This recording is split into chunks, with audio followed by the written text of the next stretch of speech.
자, 오늘은 사회 할 차례인가요? 사회 하다가 말았지. 사회 259페이지 할 차례인가요? 자, 조선의 사회 하고 있습니다. 조선의 사회. 조선의 사회는 맨 처음에 제일 중요한 부분이 조선전기 신분제. 조선전기 신분제라는 거 있지. 그 내용 정리하고 요게 주제가 조금 그나마 큰 거야. 그 다음에 두 번째가 258페이지의 사회 시책과 법률. 사회 시책과 법률. 이거는 그렇게 주제가 크진 않아. 그래서 사회 시책 제도 있죠. 그 제도의 종류하고 그 특징 개념 정리만 하면 되는 거고, 법률도 OX 문장 정리만 하시면 된다. 그리고 그 중에서도 특히 이제 형법, 민법 이렇게 나눴지. 형법, 민법에서 내용 다르지 조금. 그래서 그거 정리해 놓고, 그 다음에 조선의 기원법전, 경국, 대전 요거 하나.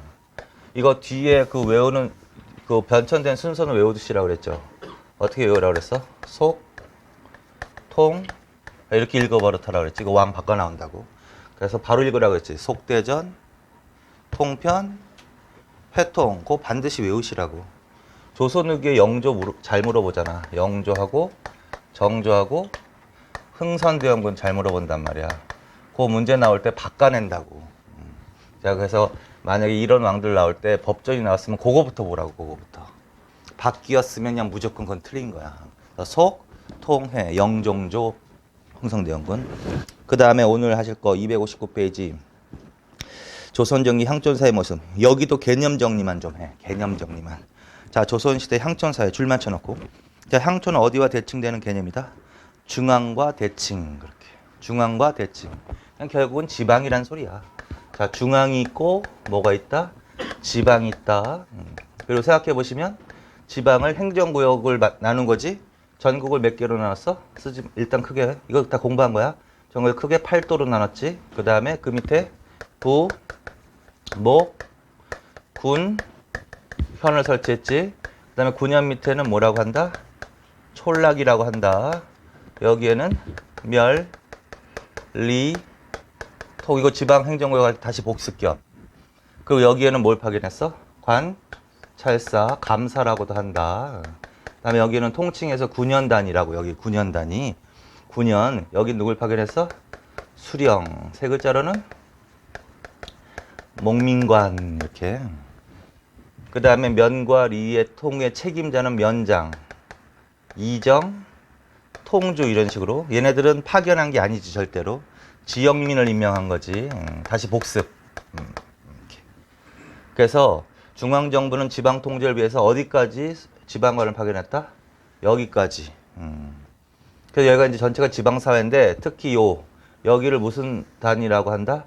군현단위라고 하는 거야. 여기를 보통 군현단위. 군현단위를 무슨 사회라고 하냐면 향사회라고 한다. 그래서 향촌이라고 했잖아 지금. 향촌이라고 했는데 향촌은 당연히 지방이란 뜻이고 중앙과 대칭되는 개념인데 향사회와 촌사회로 나눌 수 있다는 거야. 결론은 향사회하고 촌사회로 행정구역상으로. 그래서 딱 줄 쳐놓으세요. 향사회는 향은 행정구역상 무슨 단위? 군현 단위 줄. 그 다음에 촌은 촌락이나 마을을 뜻한다. 거기에다가 동이라고 써놔. 여기에는 뭐가 들어간다? 동이라고 한다. 동이 들어간다. 동.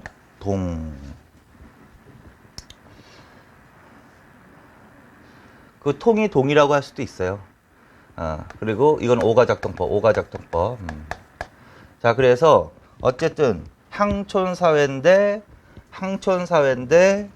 행정구역상 무슨 사회하고 무슨 사회하고 나눌 수 있다? 향사회하고 촌사회로 나눌 수 있다. 그래서 이걸 합쳐서 향촌. 향은 무슨 단위라고 해야 돼? 군현 단위. 이게 더 큰 단위지. 이거보다 더 적은 단위를 촌. 그리고 촌에다가는 동이라고 써놓으라고. 동. 그래서 예를 들어서 이런 문장이 나왔어. 유향소라는 건 하셨죠. 유향소라는 건 들어봤지. 유향소는 어디에 있는 소야? 향에 있는. 향자가 붙었잖아. 그러니까 무슨 단위로 설치했다고 해야 돼? 9년 단위로 이런 얘기야. 만약에 동약이라는 얘기가 나왔어. 동계 동약이라는 얘기가 나왔어. 그러면 앞에 동자가 붙었지? 그럼 무슨 단위의 개나 약속이라는 뜻일까? 촌락단이란 뜻이야, 그게. 촌락. 그래서 그거 바뀌지 않게만 개념 정리. 이 부분도 잘 나오는 건 아닌데 간혹가다 문장 나올 때 촌락단위의 향 이러면 안 돼, 절대로. 촌락단위는 동, 9년 단위는 향 이런 식으로. 그래서 그거 줄쳐놓고. 그래서 밑에 보면 향사회하고 촌사회. 향사회는 무슨 단위다 또? 부목, 군현. 여기에는 중앙에서 어떻게 통제를 했다? 모든 구년에 뭐? 수령을 파견했다. 이거 복습하는 거지. 모든 구년에 수령을 파견했다. 그거. 그 다음에 수령 밑에 수령을 보좌하는 아전은 수령을 보좌하는 관청. 아전은 무슨 체제로 돼 있다? 육방이라고 해놓고 육방. 여기 누가 소속하겠다? 향리 소속 이렇게. 그래서 조선시대 향리는 무슨 지위로 전락한다? 아전에 소속되어 수령을 보좌하는 지위로 전락했다. 그 정도. 향리는 단독으로 물어볼 가능성이 있는 계층이니까. 그 다음에 촌사회로 간다. 촌사회는 리통이 실시되었다. 이 지역은 촌락단이다. 촌락에다 다시 동이라고 써놓고. 근데 전기에는 면리제, 그 다음에 17세기 이후에는 무엇을 통해서 주민을 통제했다? 오가 작동제. 그거 단순하게 문제가 나온 적이 있어. 조선시대 향촌사에 대한 설명으로 맞는 건 틀린 건 할 때 17세기 이후 정부는 오가 작동제를 통해서 주민을 감시했다. 맞아 틀려? 맞습니다. 그냥 그 정도만 지문 정리. 그 다음에 책임자 줄쳐놓고 그거 외워야 되니까 면장, 그 다음에 이정, 통주. 그래서 면장, 다른 말로 풍헌 건농관, 이정, 통주. 얘네들은 중앙에서 파견된 사람이 아니다라는 걸 알아둬야지. 자, 그 다음에 촌락의 생활 모습. 그래서 이제 행정 단위로 향과 촌, 그거 좀 구별하고, 만약에 그렇게 문장이 나오면 당연히 구분하고. 자, 그 다음에 촌락의 생활 모습. 이건 이제 일반적인 생활 모습과 일부가 있어요. 일반적, 일부. 이건 무슨 말이냐면 실제 사람들이 사는 동네는 이 촌락이란 말이야, 촌락. 그래서 사람들의 생활 모습이야. 일반적인 모습과 일부. 일반적인 모습은 어떻게 살았다? 양방, 평민, 천민이 섞여 살았다. 그 줄. 그게 일반적인 모습이야. 근데 일부 지역에서는 양반만 사는 동네도 있다. 그걸 반촌이라고 한다. 반촌. 그 다음에 평민만 사는 동네도 있다. 그거는 민촌이라고 한다. 그래서 반촌과 민촌의 개념 정리. 자, 그 다음에 반촌의 변화. 자, 전기에는 무슨 마을이었다? 이성 잡거 마을. 여기서 이성은 무슨 말? 이성 잡거는 무슨 뜻이냐면 이런 의미야. 다양한 성씨가 거주하는 거야. 다양한 성씨. 같은 성이 아니라 다양한 성씨가 거주한다. 이걸 이성 잡거 마을. 다를 이자 써가지고 이성 잡거 마을. 그런데 점차 무슨 마을로 변해간다? 동성 마을로 변해간다. 그러면 동성은 같은 성끼리. 그러면 조선 후기의 모습은 어떤 걸까? 조선 후기 향촌사의 모습으로 바른 것을 하면 무슨 마을이 많아지는 게 바른 거야? 동성 마을이 많아지는 게 바른 거지. 동성 마을. 그거. 자, 그다음에 공동체 조직. 둘의 향독의 동린계 그렇게. 그것도 개념 정리만. 둘에는 공동으로 노동하는 조직이야. 공동으로 일하는 조직 둘에. 이거 사만시대부터 생긴 거죠. 이거 둘에. 그다음에 향도는 별표 쳐놓고 요게 더 잘 나온다. 향도는 상장례를 공동 줄. 상장례를 공동으로 한다. 그거 줄. 동계동약은 앞에 동자가 붙었지? 그러니까 무슨 단위라고 하는 게 맞아? 확인. 촌락단위가 맞지? 촌락단위. 그 다음에 누가 주도한 조직이다? 사족.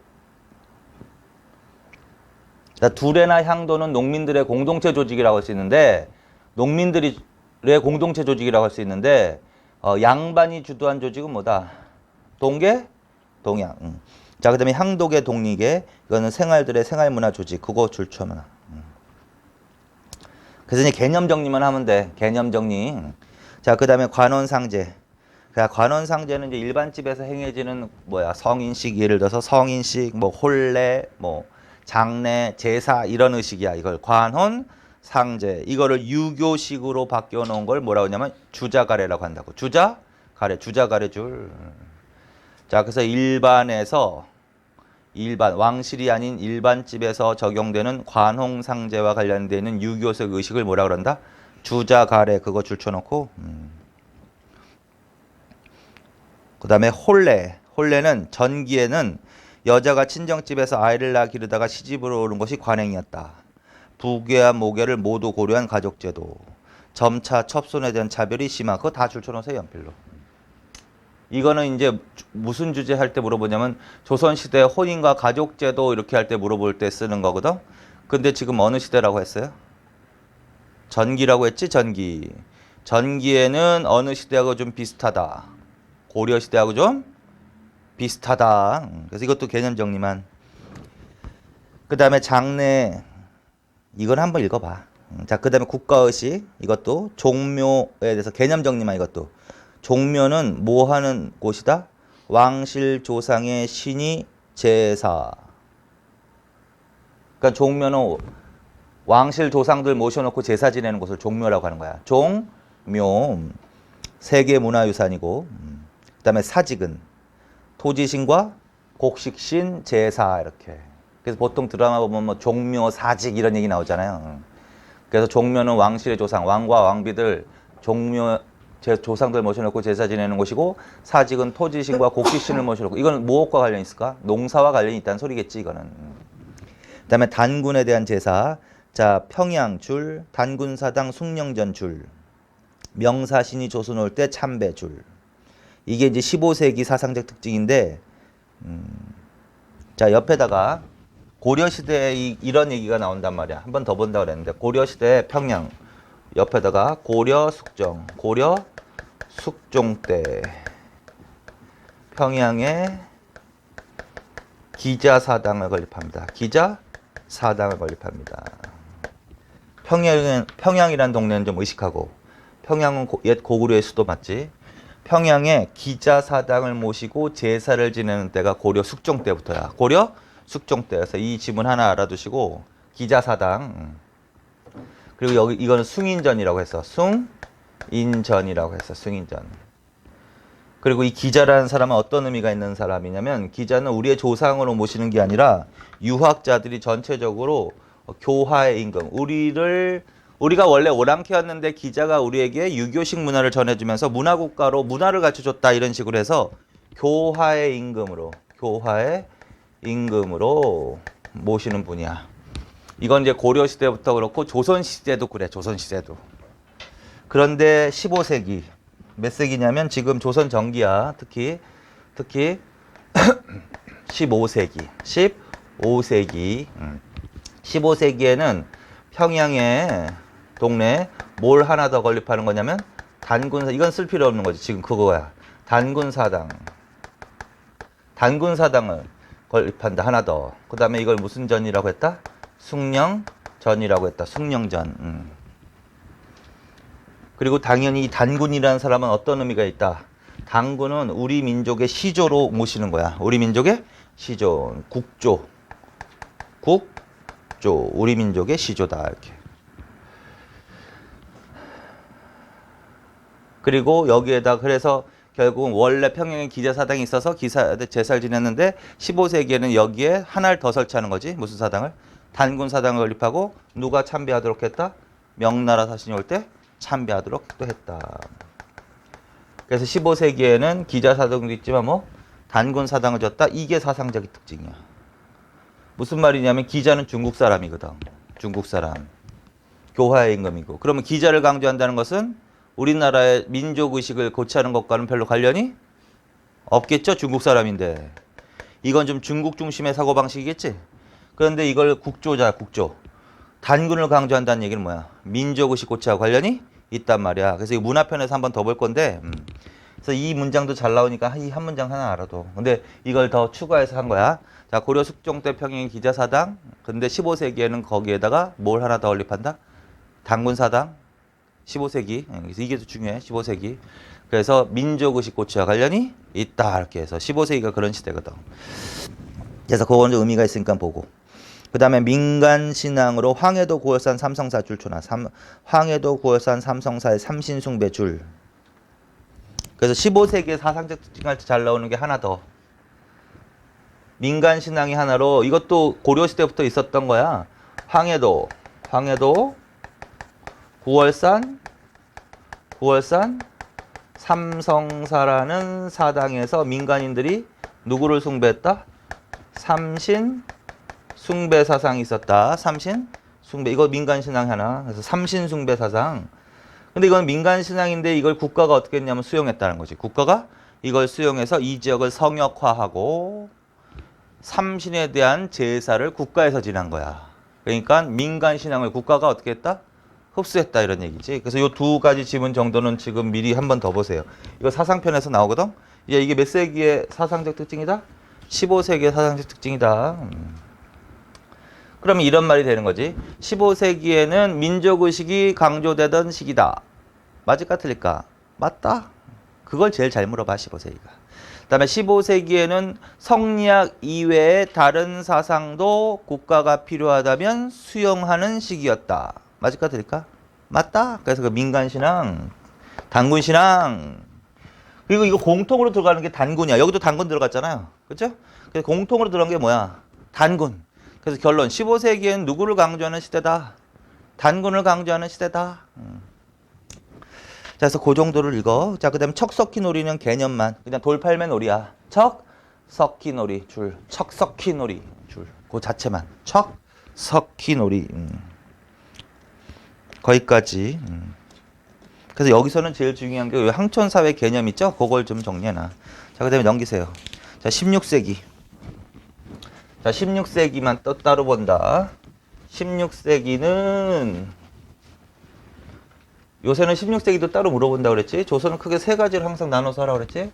그래서 고려도 마찬가지잖아. 고려로 말하면 여기 무신직검기, 이거 전, 이거 고려 후기. 그 다음에 조선으로 말하면 15세기, 16세기, 그냥 17세기 이후는 조선 후기 이런 식으로. 자, 16세기. 자, 16세기는 한번 읽어. 자, 성리학적 사회질서 강화, 그거 자체. 이거는 당연히 이거에 전제돼 있어. 정치를 보면 누구의 진출이 활발하던 때다? 사림의 진출. 그래서 훈구파하고 대립하면서 이제 사화가 발생하는데, 그건 이제 정치적인 건 변론으로 하더라도 사림들의 특징 중에 하나가 뭐다?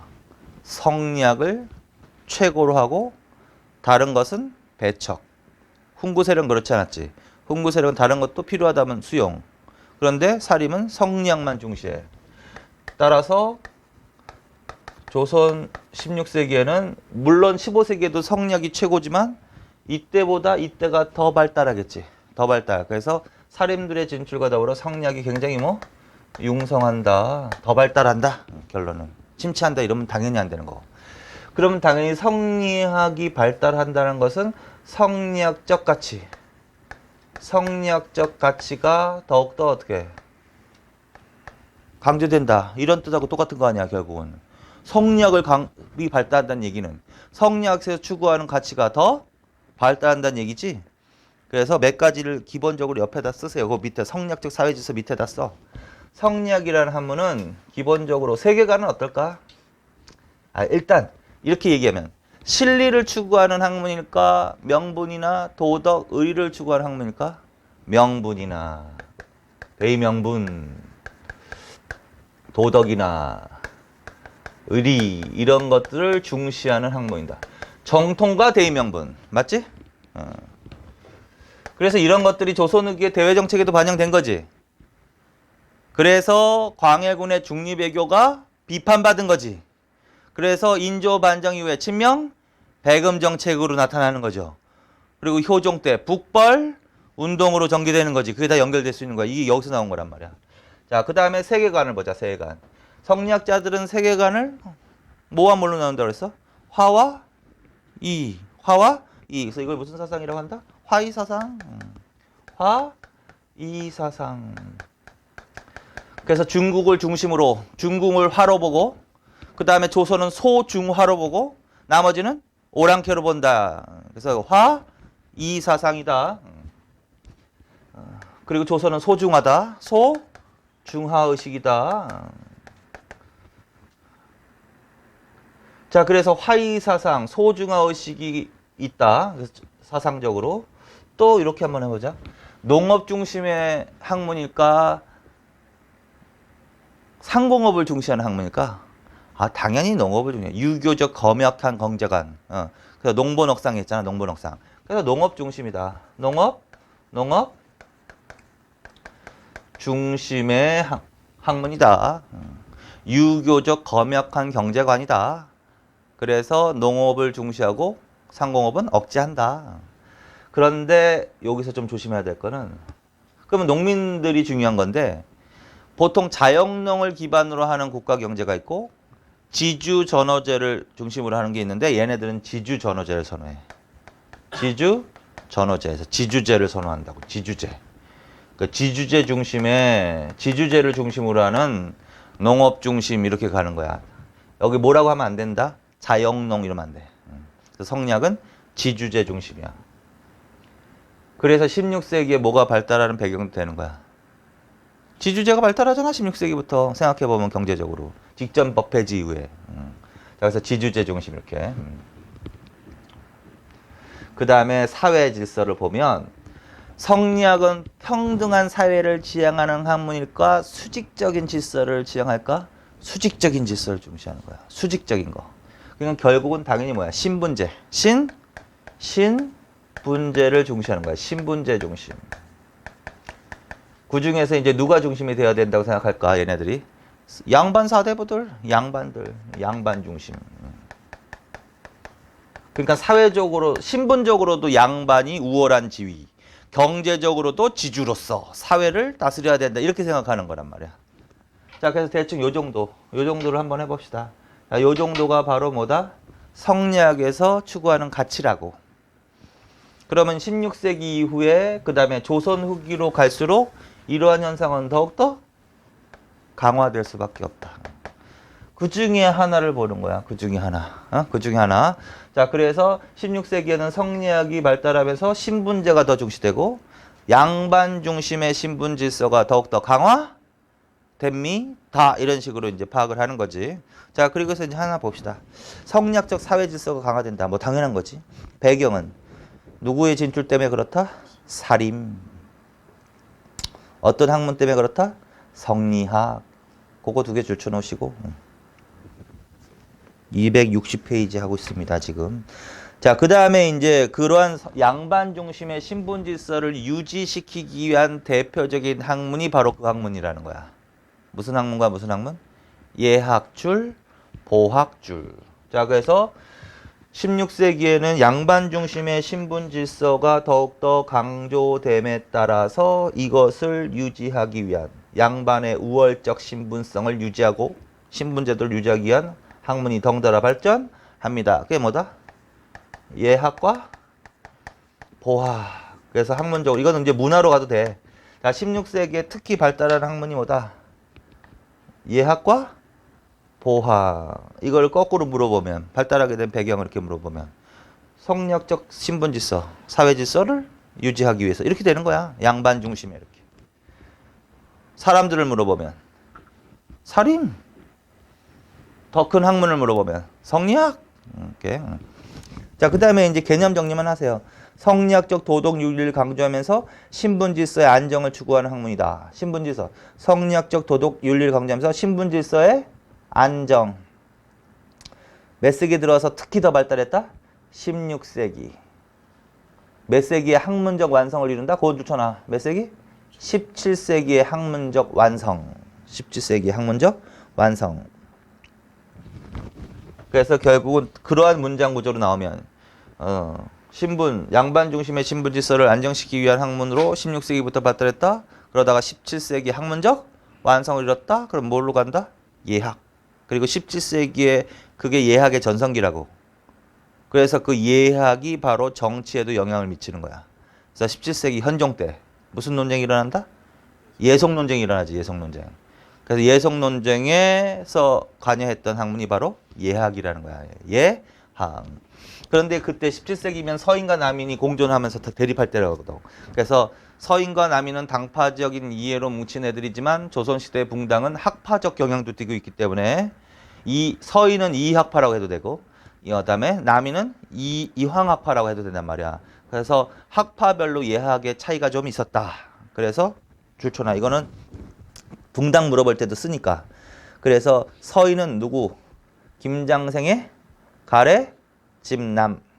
남이는 정구의 오선생 예설분류. 이게 각각 각 당파, 학파를 대표하는 예론이라고 이게. 자, 그래서 이거 다 하나 추가한다 더. 서인은 김장생의 가래 집남. 남이는 오선생 예설분류. 그런 것이 17세기 현종 때. 그건 외우셔야 되고. 현종 때 무슨 논쟁으로 번진다? 예송 논쟁으로 번진다. 맞죠 이거? 다시 머릿속으로 복습할까? 서인 동그라미, 남인 동그라미 각각 해놓고 서인이 주장한 기간이 뭘까? 1년과 9개월일걸? 순서대로 쓴 거야. 두 번 논쟁 있었지? 1차, 2차. 처음에는 1년. 이겼으니까. 두 번째는 졌으니까 9개월. 자, 그 다음에 남이는 3년과 1년. 3년과 1년. 머릿속으로 그거 쓴 그대로 해서 봐. 그러면 1차 해석에서는 서인이 1년, 남인이 3년, 서인이 이겼지. 2차 해석에서는 남인이 1년에서 이겼지. 서인은 9개월. 그렇게 된다는 거지. 근데 차이점이 뭐다? 예를 들어서 천하의 얘는 똑같아야. 효종이 차남으로 왕에 오른 이상 천하의 얘는 똑같다. 왕실과 일반 사대부의 얘는 똑같다.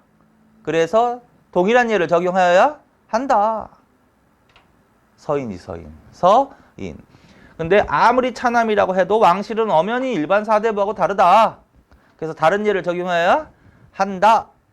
그건 남인이죠, 남인. 그리고 그 동일한 예, 그 서인의 입장을 천하동예라고도 하는 거지. 천하동예. 그건 뭐 외울 필요가 없고 해석만 하면 되는 거지. 그 다음에 남인은 왕잘의 부동사서 이렇게 가는 거지. 왕잘의 부동사서. 그리고 결국은 그게 정치의식도 반영된다 그랬지. 자, 그래서 서인의 정치적 입장이 반영된 거다. 서인의 정치적 입장은 재상 중심. 그 다음에 남인은 왕권 강화 그렇게. 자, 그래서 거기까지. 자, 그 다음에 이제 보학으로 간다. 보학은 가족의 내력을 기록하고 암기한 학문. 그거 좋잖아. 그게 바로 보학의 개념이야. 이건 쉽게 표현하면요. 족보 편찬과 관련되어 있는 학문이라는 거야. 족보 생각하면 돼. 보학. 보학이, 족보가 그렇잖아. 가족의 내력을 기록하는 거 아니야. 그리고 그거를 암기하는 학문. 그러면 족보잖아. 그래서 그걸 보학이라고 한다. 이것도 양반으로서의 신문적 우위를 확보하기 위함이다. 양반적. 그러니까 뭐냐면 양반 가문만이 족보를 편찬하는 거야. 일반 평민이나 쌍놈은 족보가 없는 거지 그러니까. 그래서 족보가 있다는 소리는 그 양반 가문이라는 소리지. 그래서 결국은 양반 중심의 신분질서 안정, 양반의 우월적 지위. 결국은 결론적으로 말하면 양반 중심의 신분제도를 유지하기 위한 학문이 이거지. 자, 그리고서 이제 족보 편찬, 전기 줄쳐놓고 족보 편찬에 그거 다 줄쳐놓으세요. 자녀를 어떻게 기재했다? 출생 순으로. 그거 바꿔 나오면 안 된다. 어떻게 바꿔 나오면 안 되냐면 남자를 우선 이러면 안 돼. 그 다음에 아들과 딸을 동일한 비중 줄. 그 다음에 공통조상의 내외 자손을 모두 기록하는 자손보까지.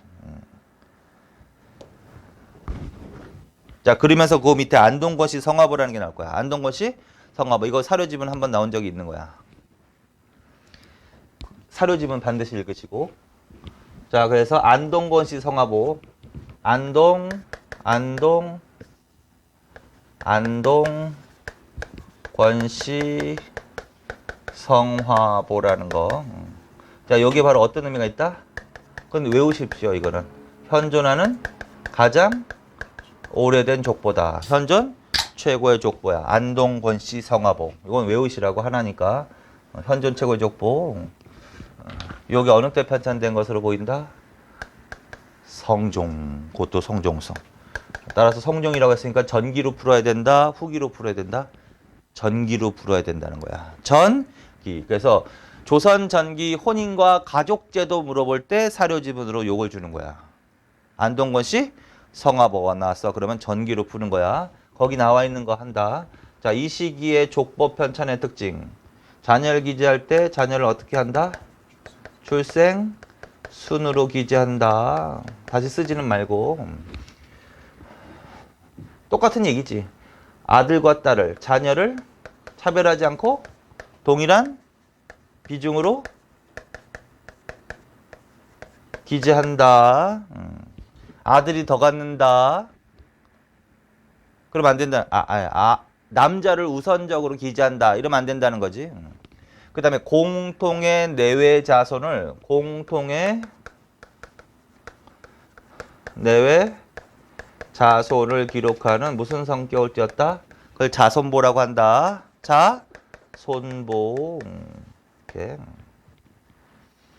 그리고 몇 가지 거기다 더 써놓으세요. 처가살이 모습도 볼 수 있어. 처가살이 모습도 볼 수 있어. 처가살이 모습. 처가살이 모습.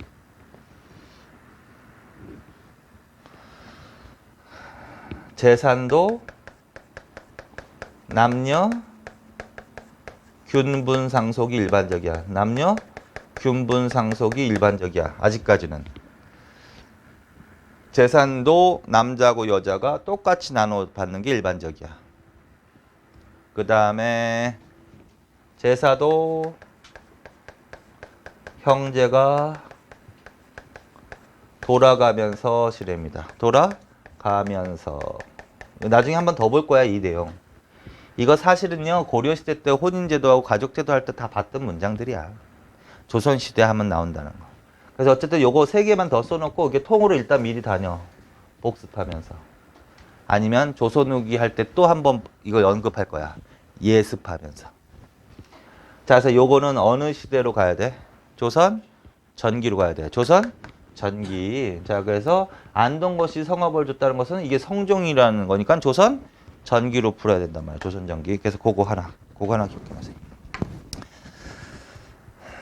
자, 그 다음에 이제 유교 윤리 보급의 강화. 그래서 16세기에. 그래서 결론은 아까 예학과 다시 올라가서 조선 후기에는 성력적 사회 질서가 강화되면서 양반 중심의 신분 질서가 더욱더 강화됩니다. 그래서 덩달아서 뭐? 예학과 무슨 학문이 보급되었습니다. 보하. 그 다음에 향촌 사회에 더욱더 유교 윤리를 보급하기 위해서 이런 것들이 강조되었습니다. 특히 조광조가 중시했던 거. 그건 외우셔야 돼. 조광조가 특히 중시했던 게 뭐다? 소학과 주자가래. 줄. 소학과 주자가래. 소학과 주자가래. 소학은 인문서라고 생각하면 돼. 수신에 관한 인문서야. 그래서 성냥 맨 처음에 공부하는 애들이 맨 처음에 배우는 게 소학부터 배운단 말이야. 그래서 이거 수신과 관련돼 있다. 수신, 자기 몸 닦는 거, 나라 다스리는 거, 치국이 아니라 수신. 16세기에는 사림들이 이 수신을 더 강조해. 수신. 그래서 수신의 인문서인 뭐가 더 강조될 수밖에 없다. 소학. 그 다음에 관혼상제례를 유교식으로 바꿔놓은 거. 주자 가례를 특히 보급시켰던 사람이 누구다? 조광조는 사람으로 외워. 특히. 그 다음에 이때 기타는 뭐가 있다? 삼강행실도다. 이륜행실도다. 이륜행실도. 그런 거 줄만 쳐놓으세요. 그냥 통으로. 이륜행실도. 그 다음에 박세부의 동몽선습. 이의 경몽요결. 이의 그거는 반드시 외우세요. 누구 때문에 외워야 되냐면 이 내용이 중요한 게 아니라 이 때문에 외워야 돼. 이의 경몽요결. 이 때문에 외워야 되는 거야, 이거. 이의 경몽요결. 그래서 어쨌든 요렇게 해봐. 요것만 계속 읽어봐. 야, 몇 세기로 간다? 16세기. 16세기. 그래서 이걸 통해서 알 수 있는 것은 양반 중심의 신분 질서가 더욱더 강조되고 유교 윤리의 보급이 더욱더 확산되는 시기입니다. 맞아 틀려? 맞습니다. 이유는 이렇게 물어보면 살인과 관련이 있다. 그래서 그런 식으로만 크게 정리해 놓으시라고. 자, 그 다음에 그 밑에 사족 중심의 향촌사회 운영 강화. 그것도 줄쳐놓으세요.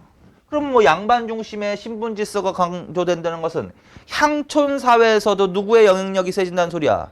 양반의 영향력이 세진다는 거지. 그래서 사족, 양반 중심의 향촌 질서가 강화되는, 운영이 강화된다.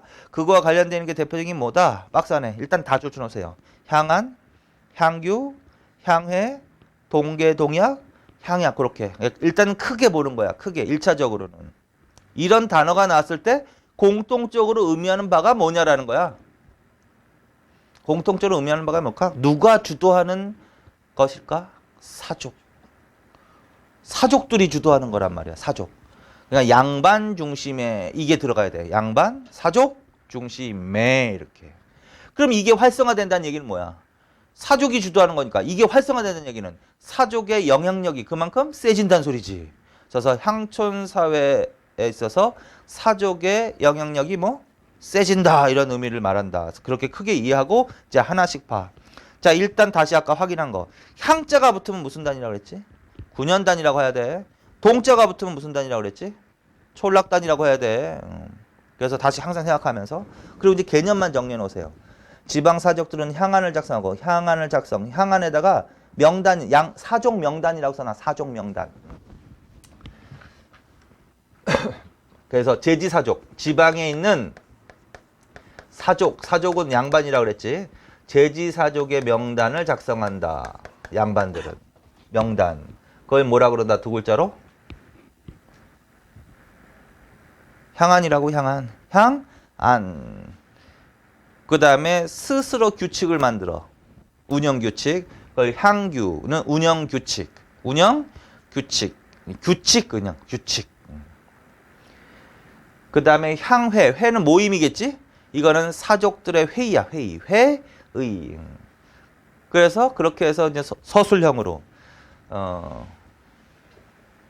지방의 사족들은 스스로 자신들의 명단인 향안을 작성하고 그 다음에 규칙인 향규를 제정하고 그 다음에 일정 기간 모여서 어떻게 회의를 소집하고 회의를 하고 향회 그렇게 함으로써 향천사회에 대한 영향력을 확대시켜 나갔다 뭐 이런 얘기지.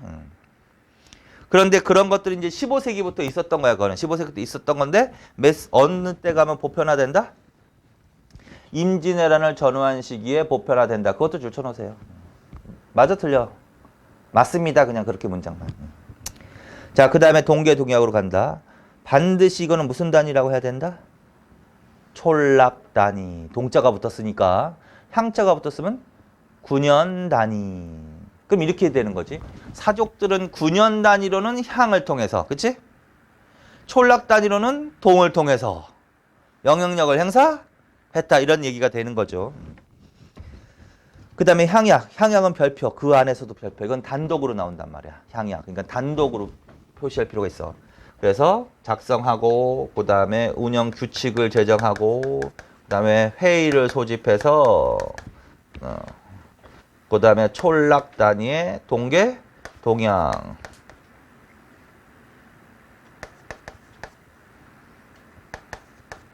이렇게. 그 다음에 이거는 반드시 별표 향. 야, 향이 근데 단독으로 나올 만한 거야. 그래서 요거 단독으로 한다. 자, 16세기의 향약. 자, 누가 처음 보급했다? 조광조. 여씨 향약 최초. 향약이라는 원래 향약이라는 공동체 이건 공동체 조직을 말하는 거거든. 근데 이건 원래 중국 거야, 중국 거. 그래서 중국으로부터 들어온 거야. 그래서 이거 여씨 향약은 중국 거라고. 이게 이제 기원을 따져 올라가면 이게 다 고려 말까지 올라가는 거야. 성리학이 보급된 이후에 사대부들이 이 향약이라는 것을 안다고요. 그렇지만 소개되었지만 실제로 보급하는 거는 어느 때부터다? 16세기 중종 때 누구? 조광조. 여씨 향약 최초. 그래서 이것도 사림이 보급하려고 했던 공동체 조직. 그러니까 양반은 양반인데 정치적으로 사림으로 가야 돼 무조건. 사림. 그런데 조광조는 무슨 사화로 결국은 탄압을 받다? 기묘사화가 일어나잖아. 그래서 기묘사화로 보급이 중단된다고. 그거 줄. 그런데 결국은 뭐야? 사림들이 계속 탄압을 받아서 결국은 정계 진출이 끊기지 않잖아요. 16세기 말 선조 때 가면 뭐야? 전체의 주류를 형성하잖아. 그래서 선조 때 이후에는 뭐? 전국적으로 보급. 그렇게. 그래서 보급과 관련되어 있는 지분이다. 두 번째. 자, 향약은 자 무슨 조직과 무슨 조직이 가미됐다? 전통적 공동 조직과 미풍양속 계승 줄 삼강오륜을 중심으로 하는 유교 윤리 가미 줄.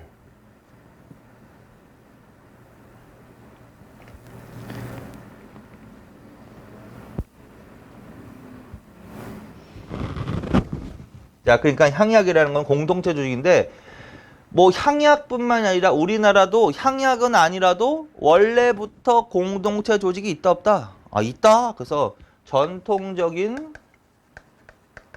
공동체 조직 플러스 여기에 뭘 가미했다? 유교. 이게 핵심인 거지. 유교. 삼강오륜을 중심으로 하는 뭐? 유교윤리를 가미했다. 그러면 이 얘기는 사림들이 향약을 보급하려고 했던 것은 무슨 이념을 더 보급하려고 했던 거야? 유교 이념을 더 보급시키려고 했던 거와 관련이 있다는 거야. 자, 그래서 이런 구조로 나오면 무조건 뭘로 간다? 향약이로 간다. 옆에다가 한번 하나 써봐. 만약 이렇게 나오면 전통적 공동체 조직은 똑같이 나왔거든? 근데 여기에 불교 등 신앙적 기반 이렇게 돼 있어. 그럼 이거는 절대 향약은 아니겠지? 왜? 불교라고 했으니까 향약은 아닐 거 아니야. 그치? 응. 뭘까 이거? 향도야 이거. 향도. 향도도 공동체 조직 맞잖아요. 그쵸? 고려시대부터 있었던 공동체 조직 맞지? 근데 거기에 무슨 종교가 들어가야 돼? 불교 등 민간신앙적 기반과 공동체 조직이 결합했다. 그럼 향도로 간다. 그 다음에 전통적 공동체 조직과 여기서 핵심 뭐야? 유교 윤리가 가미됐다. 그거. 자, 그 다음에 구성원으로 가자. 구성원은 이 조직은 누구로 이루어져 있다? 양반에서부터 사족에서부터 노비일위까지 모두 가입하도록 되어 있다. 양반에서부터 노비일위까지. 그래서 줄쳐놔. 양반에서부터 노비. 간부는 뭐라고 했다? 약정. 그래서 약정이라는 단어가 나오면 아, 이 조직체의 간부구나라는 걸 빨리 동물적인 감각으로 캐치를 해야 돼. 이에 해주 향약의 사료지문 나오면 약정이라는 단어가 나온다고. 그럼 빨리. 자, 그 다음에 거기까지 하고 자, 이거 한번 더 생각해봐. 양반, 노비, 약정 요게 나오면 향약으로 가야 한다. 예를 들어서 사족만으로 구성되어 있다. 이렇게. 사족만으로 구성되어 있다. 그러면 향약은 아닌 거죠. 그치? 그리고 예를 들어서 간부를 이렇게 불러서 좌수하고 별감 이렇게 불렀어. 그럼 이것도 향약이 아닌 거지? 자, 이건 뭘까? 지금 쓰는 걸 바꿔낸단 말이야. 요거는 공부한 건데 유향소를 말하는 거야. 유향소는 뭐야? 사족만으로 구성된 기구지. 사족들의 자치기구 할 때 사족들의 자치기구 유향소. 그리고 유향소의 간부를 뭐라 그런다?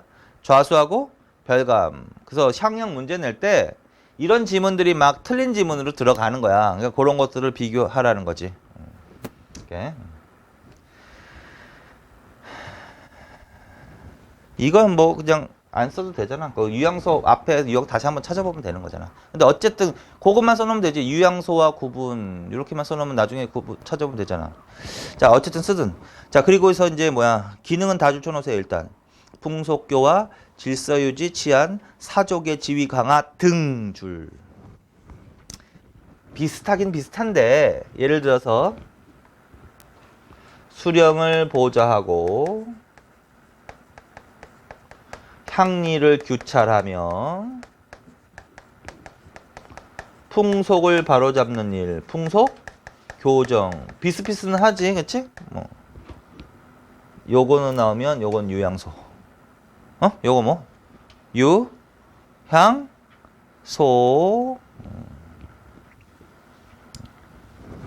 근데 비슷비슷해. 근데 어쨌든 그냥 부르는 대로 읽으세요. 수령을 보좌하고 향리를 규찰하며 풍속을 교정하는 임무를 맡았다. 사족만으로 구성되어 있다. 좌수와 별감. 그러면 유향소로 가는 거야. 자, 그 다음에 이제 여씨 향약의 4대 동목이 나오지. 그거를 좀 특히 더 외우세요. 좀 전에 향약의 기능은 그냥 충분히 그럴 만한 기능이잖아. 근데 여씨 향약의 4대 동목이 있다. 그게 뭐다? 환난, 상률. 덕업상권부터 나왔네. 덕업상권은 좋은 일은 서로 권장한다야. 좋은 일은 서로 일. 서로 권장. 덕업 좋은 일, 상권, 서로 권장한다. 이렇게. 그다음에 과실상규 있지? 과실이 있으면, 잘못이 있으면, 잘못이 있으면 규칙을 만들어 놓고 그걸 어기면 잘못되는 거야. 그러면 벌을 받는 거야. 과실상규. 규칙, 위반, 잘못, 그걸 과실상규. 그 다음에 예속상교는 좋은 풍속은 서로 교류한다. 그러니까 좋은 풍속을 유지한다. 풍속을 바로잡는다 이런 얘기겠지 뭐. 그래서 어떤 애가 뭐 미꾸라지처럼 한 마을의 풍속을 흐리고 뭐 미꾸라지 같은 행동을 해. 그럼 풍속을 흐리는 거잖아. 그럼 안 되고 좋은 풍속은 서로 이렇게 나눠서 좋은 풍속이 일어나게. 그 다음에 환난상일. 이건 쉬울 것 같은데? 환난상일은 뭘까? 환난, 어려운 일이 닥치면, 어려움이 있으면 상휼, 서로 돕는다. 자, 요거는요, 요 자체를 물어보기보다는 만약에 사료지문 나오면 요런 내용이 들어가 있는 문장이 막 나오는 거야. 글이. 그럼 빨리 알아들을 수 있도록 계속 읽으라는 거야. 그래서 그거를 네 글자로는 덕업상권, 과실상규, 예속상규, 환난상률. 그래서 이렇게 여기 들어가면 아, 요거 향약이구나. 빨리 알아들으시면 돼. 자, 그 다음에 이제 선조 때 이후에 전국적으로 향약이 보급되면서 우리나라에 토착화된 향약도 나오는데 대표적인 사람이 바로 두 사람이야. 이하고 이황. 이 사람은 단독으로 나오는 거 알아나? 이는 무슨 향약이다? 해주, 청주. 이황은 예안 향약. 예안. 근데 그거 조금 좀 특징을 잡자면 이의 향약은요. 여기에 더 초점을 좀 맞췄던 향약이었어. 여기에 중점. 여기에 초점을 맞췄던. 환난, 상율. 그래서 이웃이 어려우면 돕는다는 내용이야. 옆집 갑돌이가 아파서 병원 집에 누워 있어. 그러면 조금씩 식량을 각출해서 도와준다. 농사일도 대신해 준다. 이웃이 그런 거 지금은 쓰지 그런 건 쓰는 건 아니야. 누가 옆집 갑돌이가 억울한 누명을 써서 관청에 끌려갔어. 그러면 뭐야? 주민들이 또 억울함을 풀기 위해서 관아에서 호소해주고. 누가 돌아가셨어 옆집에. 그러면 같이 힘을 보태서 장례를 치르고 이런 식으로. 그래서 돕는 거. 그래서 돕는 내용이 나오면 누구로 간다 일단? 이로 간다. 자, 그 다음에 이황 있죠? 이황은 여기에다 좀 초점을 맞췄어. 규칙, 위배, 잘못, 벌. 그럼 뭐야? 과실상규. 과실상규에 초점을 맞췄던 향약이다. 그래서 그 정도. 자, 그래서 향약은 단독으로도 나올 수 있는 공동조직체니까 이거는 단독으로 좀 내용을 정리해놔. 그리고 요거 할 때 비교하면서 문제를 내는 게 향도라든가 아니면 뭐야 향소라든가 이런 것들하고 섞이지 않게 조심하라는 거야. 이렇게. 자, 그래서 거기까지 합시다. 자, 그래서 이제 16세기에는 이제 결론으로 말하면 성리학이 보다 발전합니다. 그래서 성리학적 사회 질서가 더욱더 강화됩니다. 뭐 내지는 양반 중심의 신분 질서, 향촌 사회 운영이 더욱더 강화됩니다. 구체적인 예가 뭐다? 예학, 보학, 그 다음에 뭐 소학과 주자가래, 이륜행실도, 이예, 경몽, 요결이 보급된다. 그 다음에 양반들이 자신들의 명단인 향안을 작성하고 운영규칙인 향규를 제정하고 회의, 향회를 개최하는 것들이 임진왜란을 전후한 시기에는 보편화된다. 그리고 촌락단위 이름 뭐라 해야 돼? 동약이다. 그 다음에 16세기에 처음으로 보급되기 시작한 공동체 조직. 향약으로 가야 된다. 그래서 그런 것들을 지금 머릿속에 기억하시면 돼요. 자, 거기까지 합시다. 자, 그 다음에 이제 38번. 자, 261페이지. 자, 그래서 조선 정기는 사실은 뭐 했지만 별로 이렇게 중요한 내용은 없어.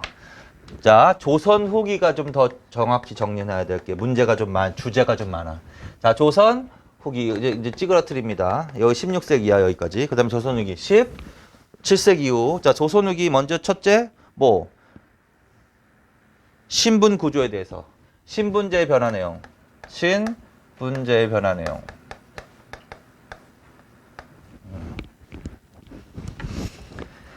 자, 그 신분 구조 있지? 자, 양반 중심의 신분제 동요, 그 목차에는 그것도 줄쳐놓으시고. 조선 후기는 물론 이제 이게 결론적으로 얘기하다 보니까 16세기 가면 양반 중심의 신분제도가 더 강화된다 그랬잖아. 근데 이제 조선 후기에는 이제 점차 갈수록 양반 중심의 신분제가 안정되어 가는 것이 아니라 오히려 동요한다. 여기서 핵심은 뭐다? 동요. 동요. 양반들처럼 마음처럼은 안 된다는 거지. 그거 자체도 줄쳐놓으시고. 자, 그 다음에 밑에 신분 구조의 변화 있지. 그거 별표. 그래서 그 처음 박스에 나와 있는 거 그거 다. 자, 첫째. 조선 후기에는 신분 구조의 구체적인 변화 내용. 양반의 수는 무조건 어떻게 돼야 돼? 양반의 수는 무조건 증가합니다. 그 다음에 뭐는 감소해야 돼? 상민과 노비의 수는 무조건 감소해야 돼. 요게 방향이 바뀌면 안 돼, 절대로. 응? 그래서 무조건 신분 계층 중에서 조선 후기에 증가했다. 그럼 무조건 뭐야? 양반이란 소리야. 양반. 무조건 감소했다. 그러면 상민이나 노비라는 소리입니다. 그래서 그거 반드시. 자, 그 다음에 뭐가 일반화된다? 반상제가 일반화된다. 조선시대의 신분제도는 크게 두 가지가 있는 거지. 법적인 신분제도하고 현실적인 신분제도. 법적인 신분제도는 양천제라고 하는 거고 현실적인 신분제도는 반상제라고 하는 건데 조선 후기에는 뭐가 일반화된다? 반상제. 그럼 뭐라고 맨 처음에 바꿔나오겠어? 가장 쉽게는 양천제가 일반화된다. 이러면 안 된단 말이야. 반상제가 일반화된다. 현실적으로 적용된 반상제가 일반화된다. 그래서 반상제 하에서의 신분은 4개로 나누는 거지. 양반, 중인, 상민, 노비 이렇게 나누는 게 일반화되는 거야. 그래서 반상제가 일반화된다고 해야 돼. 반상제 이렇게 반상제. 자, 그 다음에 계층 분화. 이 단어도 조선 후기에나 나와야 돼. 자, 조선 후기에는 신분 계층 내에서야 이거는. 계층 내에서의 분화가 심화된다. 그래서 두 글자로 줄여서 뭐라 그런다 이거를. 계층 분화라고 하는 거지 그걸. 계층 분화. 그래서 계층 분화. 격차가 생기는 거야. 같은 신분 내에서도 격차가 생기는 거야. 같은 신분 내에서도. 계층을 풀면 조선 후기에는 양반도 계층 분화가 생기는 거야. 조선 후기에는 여전히 중앙 정치를 하고 있는 권력 양반이 있지만 거기서 배제된 몰락 양반이 등장한다. 그건 정치할 때 했죠. 농민 가운데서도 경제할 때 했지. 일부는 분홍층으로 성장하지만 대다수는 몰락해서 임금 노동자가 된다. 그게 대충 뭐야? 계층 분화를 얘기하고 있는 거야. 계층 분화. 그래서 어쨌든 지금 크게 보는 거야. 자, 그 다음에 조선 후기에 가면 특히 누구를 중심으로? 중인층을 중심으로 무슨 운동이 전개되었다? 신분 상승 운동이 전개되기도 했다. 특히 중인층. 그래서 이 단어 자체를 알아두라고. 이 단어 자체를 우선 OX로 나온다고. 틀리게. 자, 그래서 조선 후기에 대한 설명으로 틀린 것은 맞는 것 같아. 이거 자체를 틀리게 한다고. 그러니까 이거 자체부터 해결하세요. 자, 조선 후기에 맞는 것은 뭐야? 첫째, 한번 계속 읽으면 되지. 양반 중심의 신분제는 점차 동요됐다가 맞다고. 그 다음에 양반의 수는 무조건 이유 불문하고 증가하는 게 맞아. 그 다음에 상민과 노비의 수는 무조건 감소해야 하는 게 맞아. 그 다음에 조선 후기의 신분제는 반상제가 일반화돼야지 양천제가 아니야. 자, 그 다음에 조선 후기는 계층 분화라는 단어가 나와. 계층 분화가 심화되는 시기야. 그 다음에 특히 중인층을 중심으로 뭐 신분 상승 운동이 전개되었습니다. 이거 자체를 머릿속에 먼저 기억하라고. 근데 이제 그거 자체가 나오면 그건 쉬운 문제야. 그것만 OX만 가리면 되니까. 근데 좀 더 들어가서 물어본단 말이야 요새는. 그래서 더 들어간다. 양반의 수가 증가한다. 그럼 이유가 있을 거 아니야? 양반의 수가 증가하는 이유가. 줄쳐놓으세요. 무슨 방법으로? 납속책, 공명첩, 족보 매매나 위조. 그거 줄쳐놓으세요. 그거 반드시 기억하시고. 그게 바로 무슨 방법일까? 신분 상승하는 방법이라고 그게. 응? 그러니까 조선 후기에 가면은요. 하층민에서 신분을 상승하는 자가 많이 나타난다고. 심지어는 양반 신분도 상승하는 애들이 나타난다고. 그래서 조선 후기에 대표적인 신분 상승의 방법 3개. 항상 외워. 납속책, 공명첩, 족보. 납속책과 공명첩은 묻고 복습. 이거 어느 때 실시했다고 했지? 이거 뭐 정치할 때 한 건데. 임진왜란. 임난 이렇게 써놓으세요. 묻고 임난. 목적은 왜 했다 그래서 목적은 재정 확대, 재정 확충. 그러니까 무슨 말이냐면 이거는 정부가 합법적으로 하층민들에게 신분을 파는 거야. 돈 받고. 그렇게만 이해해. 그건 쓰지 말고 일단 들어. 납속 면천 이런 식으로. 예를 들어서 납속 면천은 뭐야? 돈 주고 신분을 면천시켜준 거야. 뭐 이런 얘기니까. 납속은 돈 주고. 그다음에 공명첩은 무슨 말이냐면 이름이 비어있는 관직 임명장이야. 공명 무슨 제 공명 빌공자에다 이름명. 이름이 비어있는 관직 임명장. 그거 하나만 개념만 써놓으세요. 거기다가 공명첩에다가 이름 비어있는 관직 임명장.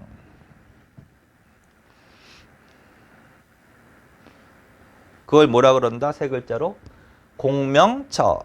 그러니까 하층민 중에서도 돈 주고 그걸 사는 거야. 공명첩이라는 거를. 그리고 이름이 비어있으니까 거기다가 자기 이름을 대면은 관직 임명이 되는 거야. 근데 실직은 아니고 그냥 명예직 정도를 주는 거야. 그러니까 돈이 많은 하층민들이 있잖아. 조선 후기에는. 돈이 많은 하층민들이 이제 신분은 상승하고 싶고 정부에서는 그들에게 돈은 걷고 싶은데 결국은 관직을 줄 리는 없고 그냥 명예직 정도를 주는 거야. 자, 그래서 납속책, 공명첩. 결론을 말하면 돈 받고 신분이나 관직을 파는 거라고. 봤지? 그래서 돈 받고 신분이나 관직을 파는 정책이라고. 이게 납속책하고 공명첩이라고. 어느 때부터 했다고? 임진왜란부터 했다고요. 임진왜란의 영향으로 나온단 말이야. 왜 했다고? 재정을 확충하기 위해서 한 거지 뭐. 그래서 조선 후기의 대표적인 신분 상승 방법이 된 거야 이거. 자, 조선 후기의 납속책이나 공명첩. 그 다음에 족보. 족보를 가고 있으면 양반이거든. 근데 조선 후기는 이런 일이 있을걸? 몰락 양반 늘어날걸? 아주 가난한 양반이 있을걸? 근데 반면에 부농으로 성장한 상공업을 통해서 또 부자가 되는 애들이 있을걸? 그러면 몰락한 양반의 족보를 사는 거야. 그걸 족보? 매매라고 하는 거지. 심지어 자기 조상까지 바꿔. 그 위조라고 하는 거야. 그래서 족보 매매. 위조. 그 위조에다가 써놔. 환부역조라고 써놔. 환부역조. 밑에 나오기도 한다. 환부역조라고 써놔. 그래서 심지어 조상을 바꾸는 행위. 환부역조. 그래서 조선 후기에 무슨 행위하는 자가 늘어날까? 환부역조하는 애들이 늘어나겠지? 자, 다시 결론. 다시. 첫째. 뭘 할 때 한 거야 지금? 조선 후기에는 뭐야? 크게 보면 신분 상승하는 자가 증가합니다. 양반으로 신분 상승하는 자가 증가합니다. 그래서 양반의 수가 증가합니다. 원인은 3개만 더 해보시라고. 납속책, 공명첩, 족보매매나 위조. 그 3개는 반드시 외우시고. 자, 그 다음에 2번째. 상민과 노비의 수 감소. 이건 똑같은 이유가 될 수 있지. 뭐야? 납속책이나 공명첩, 족보매매나 위조 등으로 신분을 상승한 애들이 있을 거 아니야. 그러니까 당연히 상민이나 노비든 노비 특히 감소하는 원인이 되는 거지. 자, 그 다음에 반상제. 양반과 상민을 구별을 엄격히 하는 그 줄. 이것도 알아들으시라고 그랬죠. 양반과 상민을 구별하는 신분제도 이렇게 문제가 나면 알아들으시라고. 그게 양천제는 아닐 거 아니야. 양천제는 양인과 천인으로만 구분하는 거 아니야. 근데 지금 뭐라 그랬어? 양반과 상민을 구별한다 그랬잖아. 그럼 이거 뭘로 가야 돼? 반상제로 가야 된단 말이야. 그래서 그게 일반화된다. 그게 일반화된다. 근데 옆에다가 빈 공간에다가 주의. 그 이제 더 나가서 이렇게 나온단 말이야. 반상제가 일반화된 건 맞는데 그래서 이게 일반화되면서 양천제 폐지 이렇게 나온단 말이야. 아니라고 그럼. 응? 양천제가 폐지되고 이게 일반화되었습니다. 그건 아니라고. 그래서 양천제 폐지 아니야. 양천제가 폐지되는 거는 가로 1894년 갑오개혁 그때만 맞아. 그 전에는 절대 아니야. 그 다음에 하나 더. 또 이렇게 나와. 법적인 신분제도인 반상제가 일반화되면서 그걸 법제화 시켰습니다. 이렇게 나올 수도 있다. 어? 그것도 아니다. 그래서 법적인 신분제도는 여전히 있다. 양천제. 그러나 그게 현실적으로 적용되지는 않더라는 거지. 그냥 있긴 있지만 그냥 제기능을 못하는 거야. 현실적으로 운영되는 반상제가 일반화되었다. 그래서 그거 주의까지 알아두세요. 다음에 계층 분화. 각 신분 계층 네 줄. 그리고 거기다가 몇 개 써놓자고 미리 예습 겸. 권반, 벌열, 양반.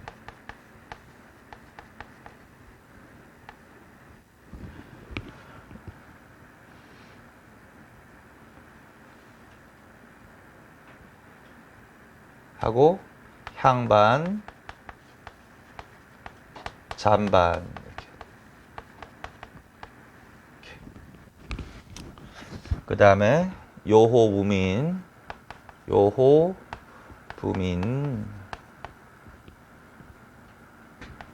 임금, 노동자,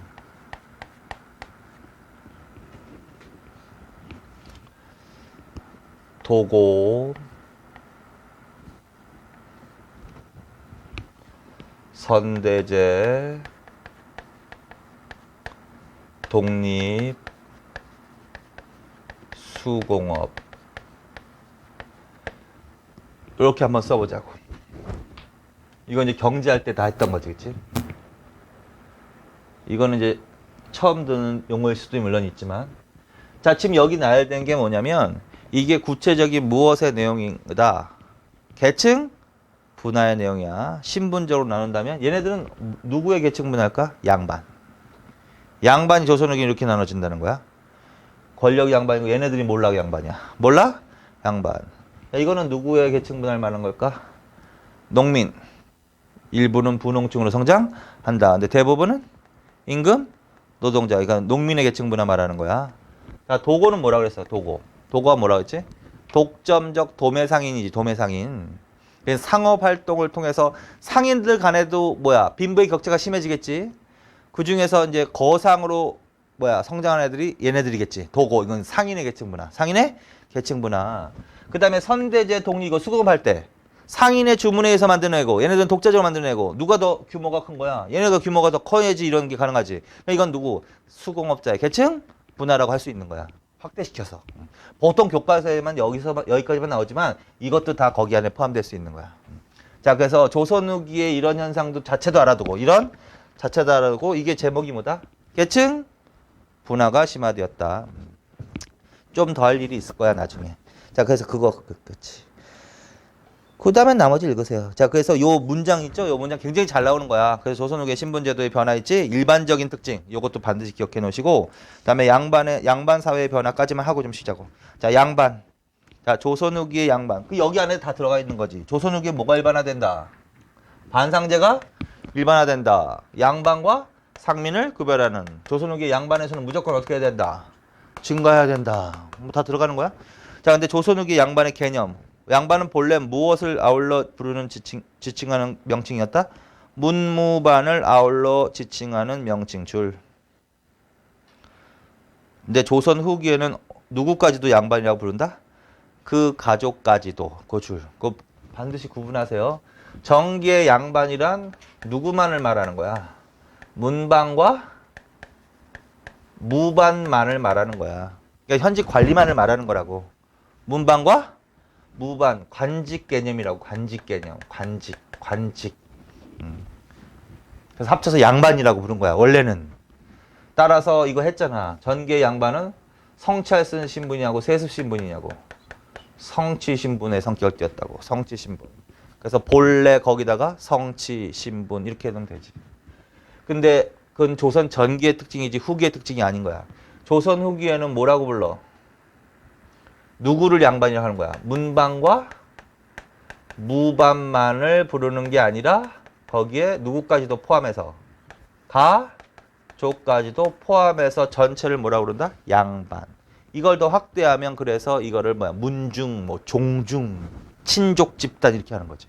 자, 그래서 이게 조선 후기야. 이건 조선 후기의 양반의 개념이야. 그러면 문무반은 그렇다고 쳐도 왜 가족까지 양반으로 말하냐고. 가족이 양반이 아닌데.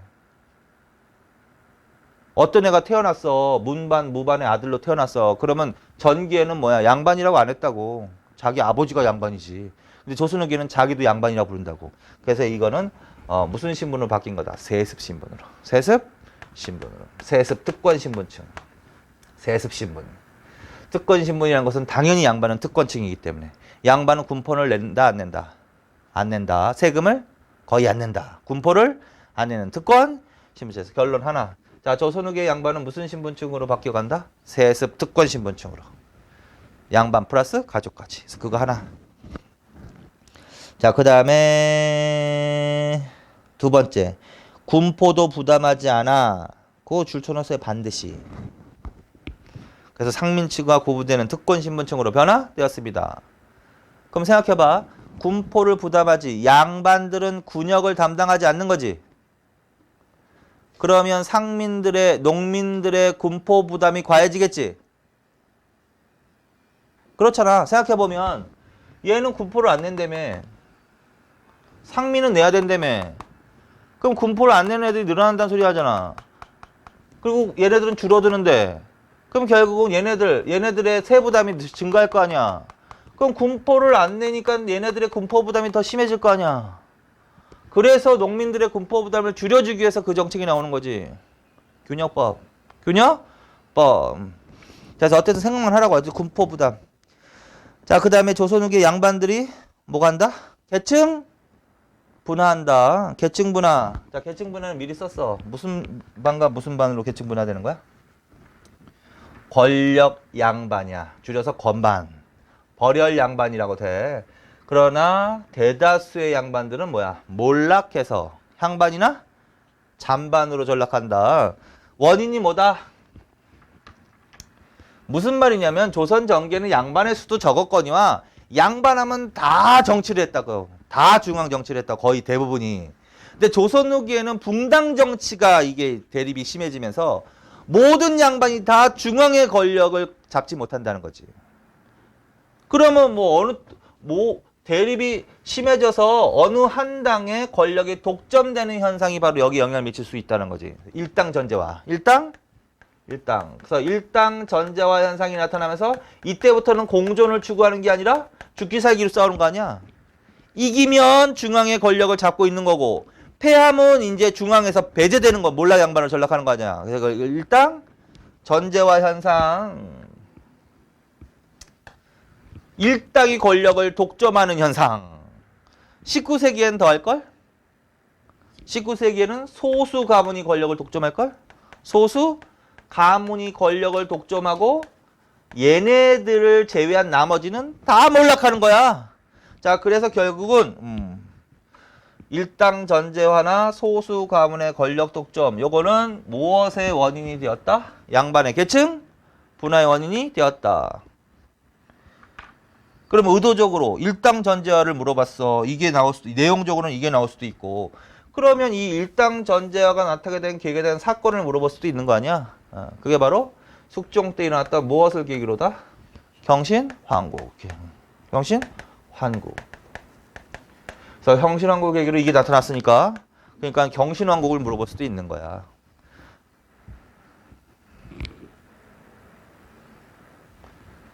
그래서 줄추놈은 거기 경신환국 줄 일당 전제화 현상 줄 맞죠? 숙종 때 지거. 그래서 그 이후부터는 일당이 독점하는 현상이 계속 나타나는 거지. 그래서 양반의 계층 분화가 심화되었다. 자, 일부 줄, 중앙에서 권력 유지 줄. 그걸 무슨 양반이라고 한다? 권반, 벌열, 양반 줄. 그건 외우시라고 단어를. 이해는 머릿속으로 하시고. 그러나 다수는 다수줄. 다수는 중앙 정치에서 배제된 채 향촌 사회에 뭘로 전락한다? 향반, 잔반 줄. 향반, 잔반. 그래서 얘네들은 무슨 양반 말하는 거야? 몰락 양반 말한다고. 향반, 잔반. 그래서 좀 써놔. 향반에 대해서. 향반은 향촌 사회에서 위세, 행세. 그러니까 얘는 중앙 정치에서는 배제됐지만 어느 사회에서 좀 위세를 잡고 있는 양반. 향촌 지방에서. 그다음에 잔반으로 간다. 잔반 이거 향반이야. 이거 향반이야. 잔반은 더 몰락. 이게 경제적으로도 몰락한 거야. 더 몰락, 더 몰락. 얘네들보다 더 몰락. 더 몰락. 비참한 애들. 돈도 없는 애들.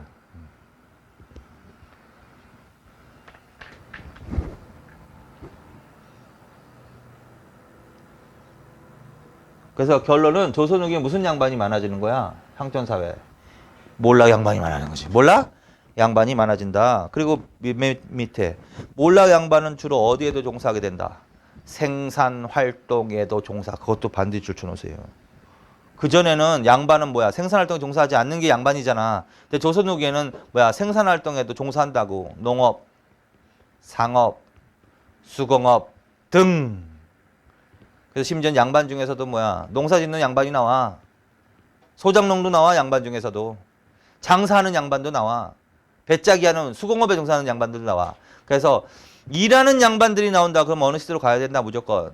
조선 후기. 자, 그 다음에 어디에 종사한다? 학문에 전념. 그렇잖아. 정치 못하니까 학문에만 전념할 거 아니야. 학문에 전념. 그래서 이들의 학문이 이제 무엇으로 나타난다? 실학. 실학에다 동그라미 쳐놓으세요. 그러면 조선 후기 실학이 굉장히 중요한 학문이거든. 실학.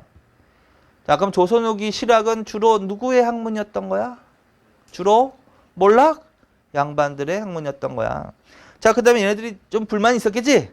그래서 뭘 주도하기도 했다? 농민, 봉기, 밀란 쉽게 말해서. 자, 그래서 결론은 생산활동에 종사한다. 그 다음에 근데 그건 특히 몰락 양반이라고만 할 수는 없는데 어쨌든 생산활동에 종사한다. 그 다음에 학문에만 전념해서 실학자들이 많이 배출된다. 밀란을 주도하게 됐다. 그럼 뭐야? 주로 몰락 양반들 물어보는 거야. 몰락 양반들. 자, 그래서 이 부분 하여튼 조선 후기는 좀 중요한 게 많아. 자, 그래서 수십 번 읽어야 돼 이거는. 자, 그래서 여기까지. 그래서 결론은 신분제의 일반적인 특징하고 그 중에서 무슨 사회를 하나 봤다? 더 들어가서 양반에 대한 거. 양반? 응. 자, 여기까지 하시고 그 다음은 조금만 하겠습니다.